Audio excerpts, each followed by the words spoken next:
Amém. Graça e paz, irmãos. Amém? Há quanto tempo? É ou não é verdade? Desde quarta-feira. Não sei como é que vocês me aguentam, não. Mas está tudo certo. Já falei para os noivos ali, o pessoal não quer mais casar. Desistiram tudo. E eu quero participar de momentos alegres, é comigo mesmo. Eu aprendi a fazer graça das desgraças. Aprendi a transformar impacto em impulso. Aprendi que as adversidades não são nada diante de um poder maravilhoso que nós temos cooperando a nosso favor. O choro pode durar uma noite, mas a alegria vem ao amanhecer. E nós precisamos estar prontos para encararmos os momentos de adversidade, os momentos em que as coisas não saem como nós planejamos, os momentos em que as coisas nos fogem do controle e às vezes nos fazem tomar decisões que nós não gostaríamos de tomar, mas que às vezes por circunstâncias momentâneas acabamos tomando decisões que futuramente nos causam impactos negativos, situações adversas. Mas isso não é o fim de nossa história, pois a caneta que escreve o nosso futuro está nas mãos do Senhor dos Exércitos. E por isso nossa história termina sempre num final de alegria, com um término de vitória. Então eu estou hoje para participar de um momento de reconciliação, de restauração, e para mim é muito importante isso. Eu não pude rejeitar o convite, para mim seria difícil estar aqui hoje de manhã, mas devido à situação, eu falei assim, eu não sei direito o que houve, o que aconteceu, eu não participei do começo, mas eu quero participar do fim dessa história. Para mim é motivo de muita honra, até porque a Bíblia é um livro que fala de restauração, de reestruturação, de reconciliação. Então eu quero pegar dois irmãos nesta manhã com vocês e vamos observar algumas coisas na trajetória desses homens, coisas ruins, coisas boas, mas coisas que fazem parte da história de todos nós, atitudes louváveis, atitudes reprováveis, mas que nós aprendemos com os nossos erros, aprendemos com as nossas adversidades. E por isso eu quero que você abra a sua Bíblia no livro de Gênesis, capítulo de número 28, verso de número 2.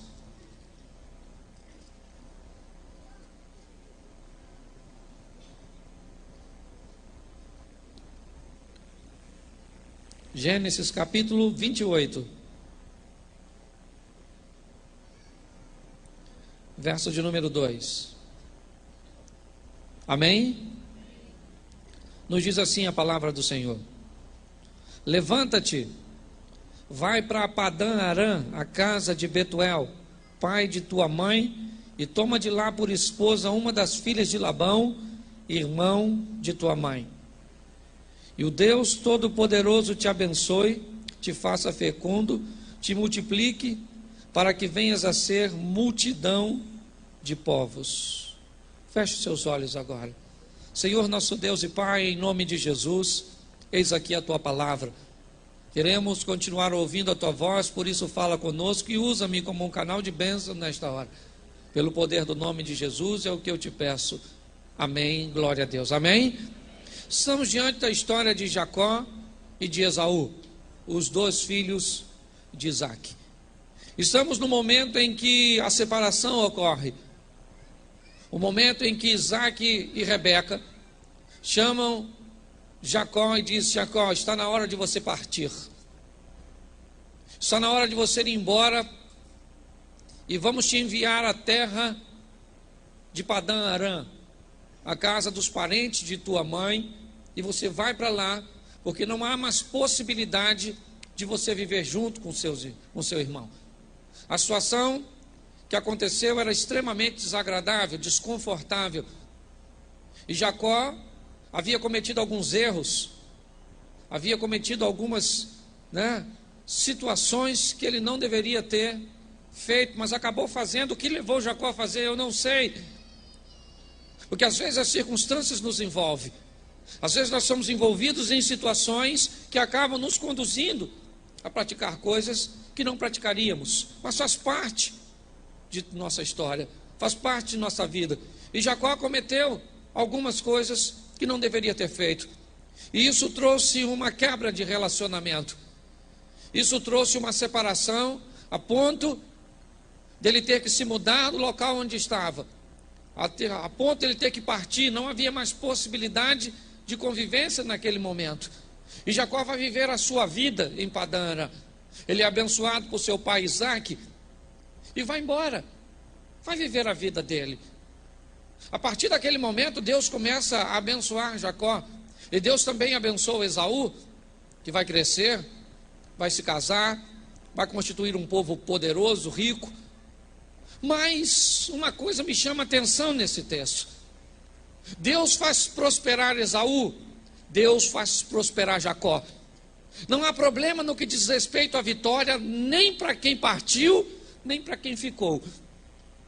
Os dois estão sobrevivendo em vitória, porque o Deus Todo-Poderoso é aquele que guia os passos dos dois. Eles estão ali vivendo sua vida, dando continuidade à sua história, com Deus abençoando. Jacó então, no capítulo 29, chega em Padã Arã e quer casar. Se casa com Lia primeiro, depois se casa com Raquel, tem seus filhos e Deus está prosperando. No capítulo 30 ele enriquece. Deus está trabalhando na vida daquele homem. Ele está seguindo o seu caminho e Deus o está fazendo prosperar. Só que a coisa não vai terminar assim. Apesar dele ser bem sucedido em sua família, ser bem sucedido em seus negócios, apesar de Deus estar prosperando, porque a Bíblia dá continuidade bastante à história de Jacó aqui, até porque ele é o foco dessa história. Deus precisa fazer algo com Jacó, algo que Jacó não vai encontrar na terra para onde ele foi, algo que Jacó não vai encontrar em Padã Arã. Por mais que ele enriqueça, por mais que ele sobreviva e por mais que ele viva uma vida de sucesso, tem algo que ele não vai conquistar em lugar algum, a não ser na terra de seus pais, a não ser que ele retorne, a não ser que ele volte para tomar um posicionamento. Ele cresceu, se engrandeceu, enriqueceu, se tornou forte, poderoso, mas tem algo que Deus quer tratar com Jacó.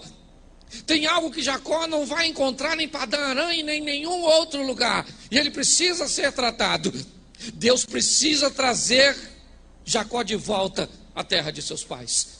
Deus precisa fazer com que Jacó encontre com o seu passado. Como diz em Apocalipse, lembra-te de onde caíste, retorna-te e arrepende-te e volta a praticar as primeiras obras. Jacó precisa retornar. Mas não é fácil, meu irmão. O retorno exige de quem retorna alguns atributos fortíssimos. O retorno exige agora de quem errou valores que vão se sobrepor aos erros, situações que vão se sobrepor às adversidades do passado. Às vezes, quando nós falhamos, para que haja um conserto, vai requerer de nós o emprego de algumas situações extremamente expressivas. Ele casou, ele enriqueceu, ele é bem sucedido, ele é próspero, ele não tem problemas observando, mas ele tem algo no seu interior que precisa ser tratado. Como homem de Deus, ele tem algo que precisa ser acertado. Ele tem algumas coisas que precisam ser revistas. E por mais que ele seja suprido pelas vitórias dadas por Deus, aquilo fica uma lacuna no seu interior que ele precisa tratar. E Deus quer seus servos puros, Deus quer seus servos tratados. E no capítulo 31, Deus aparece para Jacó e diz: está na hora, filho, porque você cresceu, mas seu sogro não se dá bem contigo. Você cresceu, mas seus cunhados não estão olhando com bons olhos. Você cresceu, mas todas as situações que estão ao seu redor tentam te empurrar para um retorno. Está na hora, filho. Vamos voltar à terra de seu pai. Você precisa estar de volta, frente a frente, com seu irmão Esaú. Está na hora de nós consertarmos isso. Está na hora de nós revermos esses valores. Só que para voltar, irmãos, não é fácil. Porque todos nós sabemos o quanto é difícil reconhecer o nosso erro. Reconhecer que falhamos. Reconhecer que não deveríamos ter feito, ou que tomamos decisões precipitadas, ou até mesmo que não era o momento de fazer aquilo que acharíamos que deveríamos ter feito. E para isso nós vamos precisar de um atributo fortíssimo: arrependimento. Isso é coisa dos nobres, não é qualquer um que tem. Isso não é, atributo para qualquer um. Arrependimento. Arrependimento é você olhar e dizer: eu falhei. Eu falhei. Não é qualquer um. Gente, para se arrepender, olha o que tem de gente ruim aí de se arrepender. Ruim de gaiola. Eu não errei. Quando eu erro, é os outros que me forçaram a errar. Eu tinha um chefe que dizia assim: chefe não erra. Quando o chefe erra, foi um subordinado que atrapalhou. É o que o meu chefe dizia. Então, olhe bem, é nobre olharmos para alguém que pode olhar para si mesmo e dizer: eu fiz algo que não deveria ter feito. Eu fiz algo que precisa ser reparado, que precisa ser consertado. É coragem. Olhe bem, cometer um erro é como um filho pródigo. Você pensa bem, ele estava lá, tudo bem que ele estava numa situação difícil, mas ele olhou e disse: eu caí em si. E a maior queda que um homem pode ter é cair em si mesmo. Ele olhou e disse: eu preciso retornar. Eu preciso. Mas eu tenho que ter coragem, porque eu posso ouvir não, eu não sei como é que está a outra parte. Eu já vou falar dos valores da outra parte. Mas primeiro eu tenho que falar daqui. Que para mim é campeão. Para mim tem que andar de cabeça erguida quem erra e reconhece seu erro. E é capaz de olhar e dizer: eu não deveria ter feito, estou aqui para retratar aquilo que eu fiz. Isso é coisa de homem, e homem de Deus. Não é apenas macho, é homem de Deus. Ter coragem, não é verdade, de dizer: eu errei. Eu prego muito para a família, e um dos problemas que eu mais vejo hoje nos casais são esse: a dificuldade de dizer: me perdoa. Marido que aqui que fala para a mulher: vou dar moral para ela? Aqui que eu vou falar. Porque é nobre dizer. Às vezes eu falo, não falo muito não, porque eu procuro errar pouco com minha mulher, mas de vez em quando eu erro, e eu falo mesmo: aí filha, vacilei, né? Perdoa aí, poxa. Perdoa aí, cara. Vai aí, poxa. E ela fica assim, irredutível. Aí eu falo assim: dá uma moral aí, poxa. Ó, Jesus bem perdoou você pelos seus pecados. Então está na hora de você me perdoar também. Eu apelo, não é? Mas é nobre, gente. É ou não é? Nós precisamos reconhecer isso. É algo que nós não encontramos em qualquer um. A coragem de dizer: eu errei. Mas não basta coragem. Quem retorna também tem que ser obediente. Pois como foi lido o Salmo 133, ó quão bom e agradável é viver os irmãos unidos. E é um grande desafio viver, meu irmão. Onde tem mais de um, tem problema. Precisa de uma liderança. E às vezes as coisas não são muito animadoras, não. Gente que já lidera pouca coisa já tem problema. Eu lidero 3, comigo 4. De vez em quando me dá um problema de gestão, questões administrativas para gerir aquela estrutura familiar de 4, eu e mais 3. É desafiador. E agora, observe, eu preciso obedecer, porque meu Deus não me quer em atrito. Não basta apenas coragem, eu estou debaixo de uma palavra, uma ordenança, uma obediência, de que eu preciso resolver essa questão. Ela precisa ser resolvida, por mais que ela me doa. Ela não é apenas um prazer que eu tenho que fazer, ou para consertar e remanejar meu ego. Não, ela é algo que precisa ser feito, porque segue os parâmetros de um Deus que eu sirvo, de um Deus que abençoa o poder da união, que na união ordena bênção e vida para sempre. É assim que funciona. Então eu preciso estar pronto para obedecer. Estou falando isso aí porque tem muita gente aí que tem dificuldade. É ou não é? de ter coragem em primeiro lugar para pedir perdão e de ser obediente para se consertar, para se retratar dos fatos. Mas não basta coragem e obediência, tem que ter determinação, porque coragem e às vezes são coisas que dá e passa. Vou fazer nada. Mas eu preciso fazer, mas tem que ser determinado, gente. É ou não é? Tem que ser obstinado, são coisas expressivas, sentimentos extremamente significativos. Eu vou fazer, tem que ser feito, isso está no meu coração e aconteça o que acontecer. Eu gosto de gente determinada para as coisas boas. Gosto de Ruth falando para Noemi, não me mande embora, Noemi. Eu estou resolvida. Vou ficar com você até que a morte se separe. Coisa de casal, é ou não é? A nora falando para a sogra, isso é coisa para quebrar paradigma. É ou não é? A oração deveria ser assim: sogrinha, eu quero mais que você morra. É assim que funciona. Mas não, ou determinação. Eu gosto do rei Ezequias dizendo: agora eu estou resolvido a fazer uma aliança para que saia de nós o ardor da ira do Senhor. Vamos voltar à comunhão com Deus. Eu gosto de gente determinada. E às vezes, para nós nos consertarmos, para nós retratarmos, nós precisamos ter determinação. Eu vou fazer, e não é coisa passageira, está dentro do meu coração. Eu estou determinado a fazer. É assim que funciona. Eu preciso rever meus valores, eu preciso rever meus conceitos, estar pronto, ter coragem, ser obediente e ter determinação e estar arrependido. Mas preste atenção, arrepender-se é algo muito profundo, não é remorso. O remorso nos conduz a possível erro novamente, o arrependimento não. Ele nos traz a possibilidade de nós não fazermos mais, de nós estarmos conscientes daquilo que aconteceu e estarmos prontos. Tudo isso é sentimento de quem vai. É Jacó indo no val de Jaboque. É ou não é? Jacó passa todo mundo, ficou sozinho. Ele vai encontrar-se com seu irmão no dia seguinte. E como é que vai ser esse encontro? Será que será amistoso? Como é que vai ser?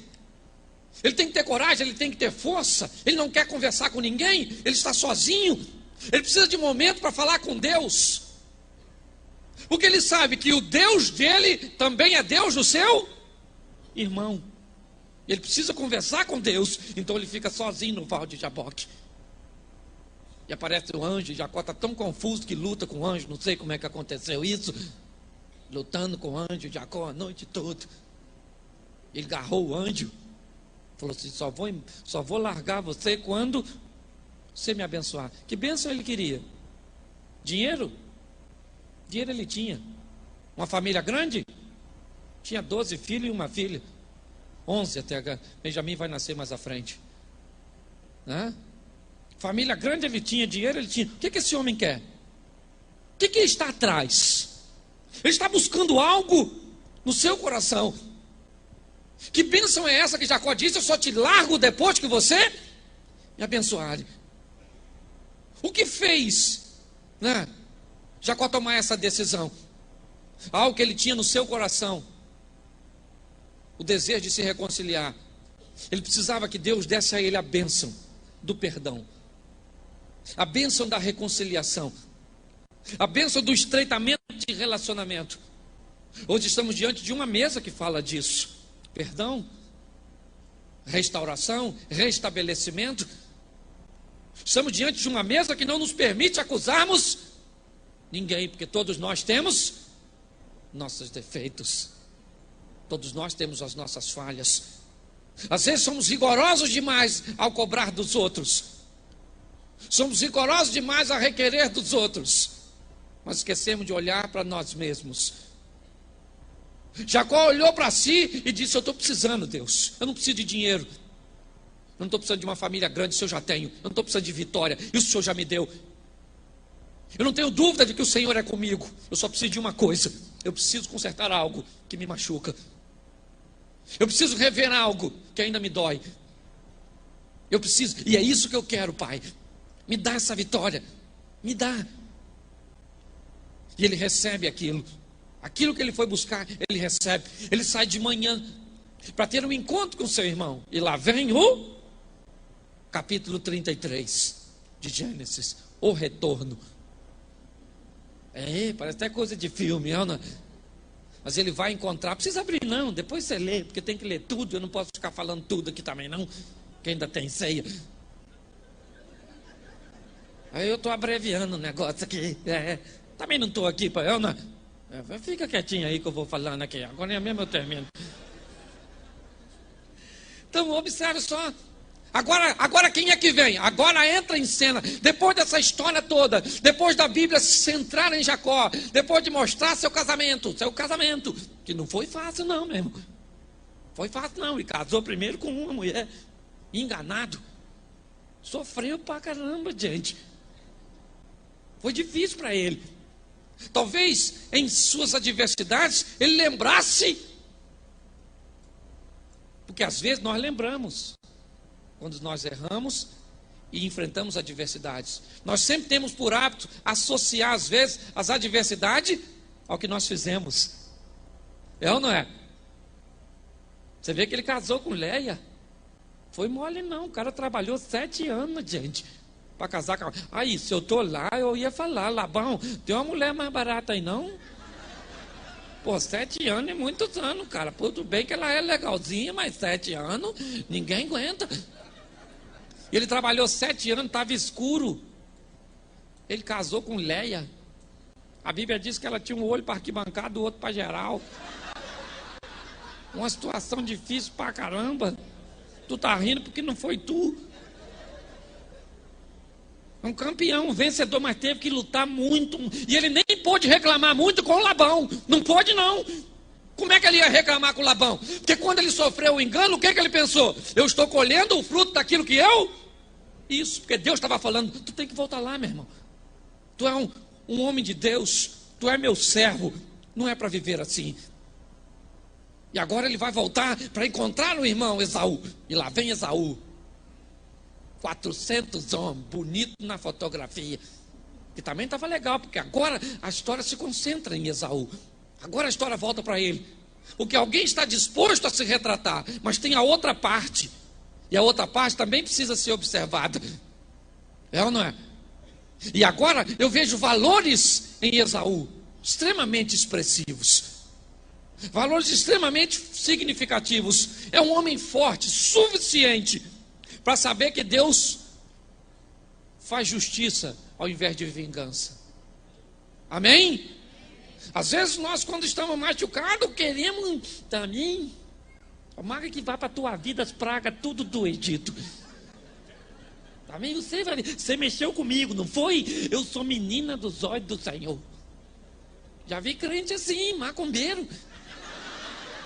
Quer jogar feitiço nos outros, é ou não é? Eu não esqueço do que me fizeram. Sai fora, rapaz, vai tomar um banho, é ou não é? Eu em lavar essa alma sua. Gente que fica preso ao passado, porque me fizeram, porque me machucaram. Estou cansado de ouvir isso. Irmão, meu pai me bateu, eu tinha 5 anos. Aí eu sou traumatizado assim. Ah, sai fora, rapaz.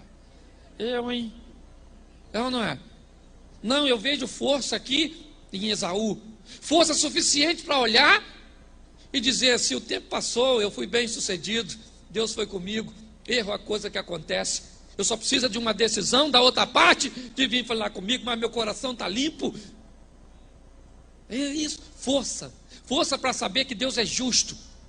Que justiça vai ser feita não por minhas mãos, mas por intermédio da ação de Deus. Está observando todas as coisas.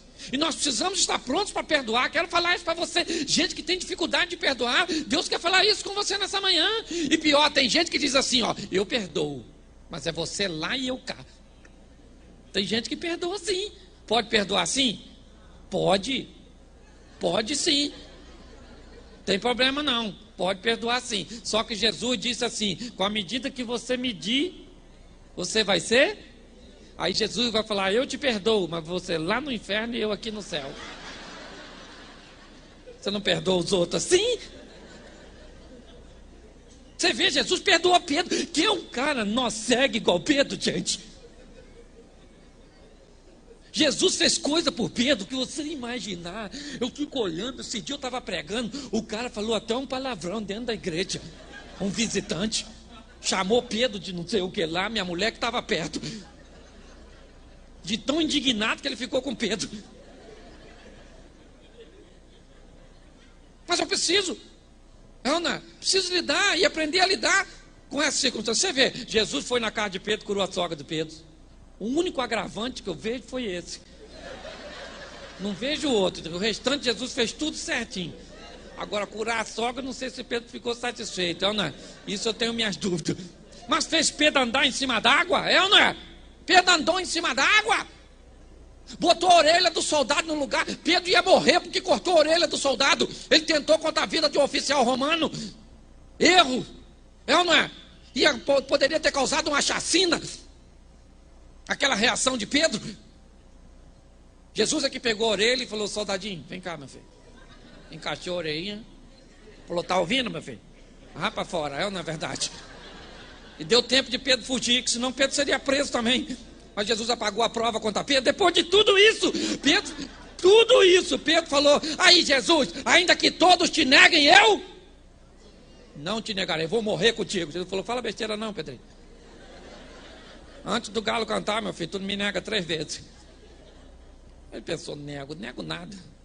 Quando prenderam Jesus, que a chapa esquentou, Pedro correu, perguntaram: você conhece ele? Ele quem? O que se passa? Jesus está bem olhando para ele, narrado por Lucas. Quando ele nega a 3ª vez, aí o galo cantou. Pedro devia ter uma raiva de galo, não é verdade? O galo lembrava ele toda manhã o que ele fez. Pedro não deveria gostar de galo, não é? Pegar a pedra para atacar no galo. É desafiador. Mas Jesus olhou para Pedro e perguntou a Pedro também: Pedro, né? Quem você diz ser o filho do homem? E ele disse: tu és o Cristo, o filho do Deus? Fez coisas também que ninguém fez. Por isso ele ouviu coisas de Jesus que ninguém ouviu. Tu és Pedro, sobre esta pedra edificarei a minha, e as portas do inferno não. É isso aí. A nobreza no coração de Esaú, né? Está pronto para encontrar com o seu irmão. Jacó já demonstrou que queria paz, mandando presentes à frente, buscando reconciliações anteriores, mas nada iria reconciliar melhor do que a própria presença. Esaú não precisava de dinheiro, Esaú não precisava de cabras, de bois, de camelos, Esaú não precisava dos presentes. O que Esaú queria era observar e ver de perto o arrependimento de seu irmão. Ouvir de seu irmão: eu errei. Vamos continuar a nossa história, vamos dar sequência a isso. Já nos trouxe traumas demais. E então, ele está pronto e quebrantado o suficiente. Lá vem o irmão. E vem. Eu gosto do jeito que Jacó vai encontrar com Esaú, porque o texto diz que ele vai mancando. Brigou a noite toda. Está todo descabelado, cansado, olho fundo.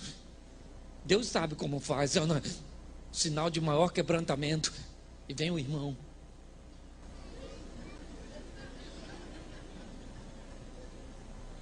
Esaú olhou e falou: é meu irmãozinho, já me fez muita raiva, mas é meu, né? Abraçou o irmão, beijou, os dois choraram. E sabe o que mais me chama a atenção nisso?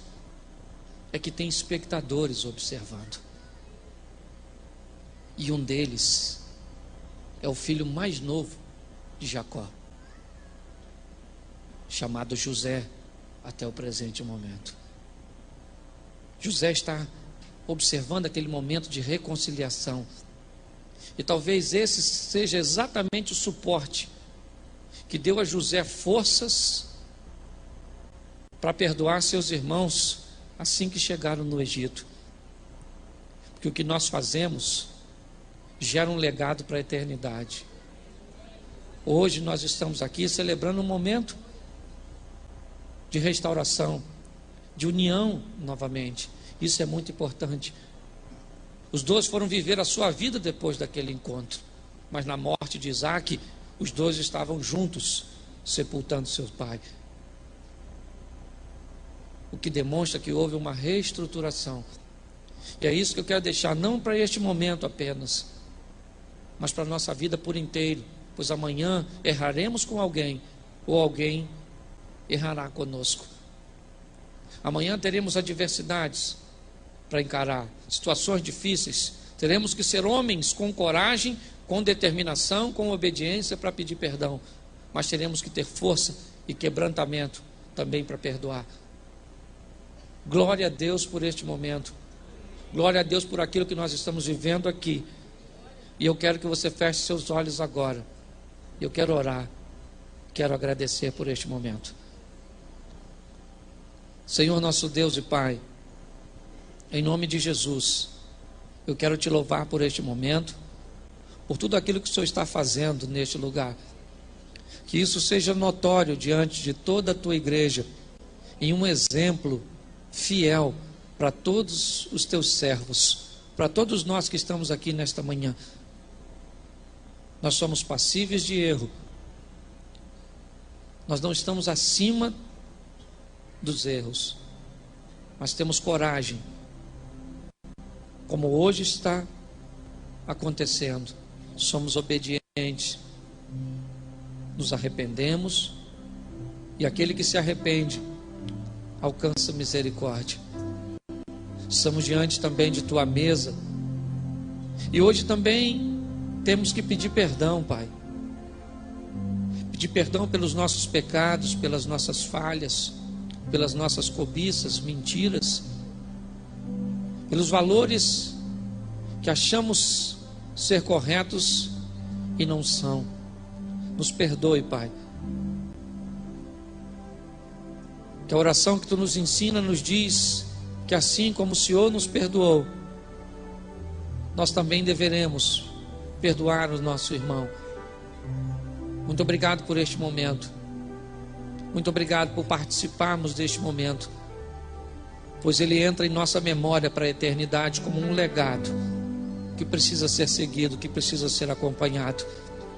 Eu te louvo e te agradeço, Senhor, em nome de Jesus. Amém. Vale um amém? Amém. Que Deus abençoe. Pastor.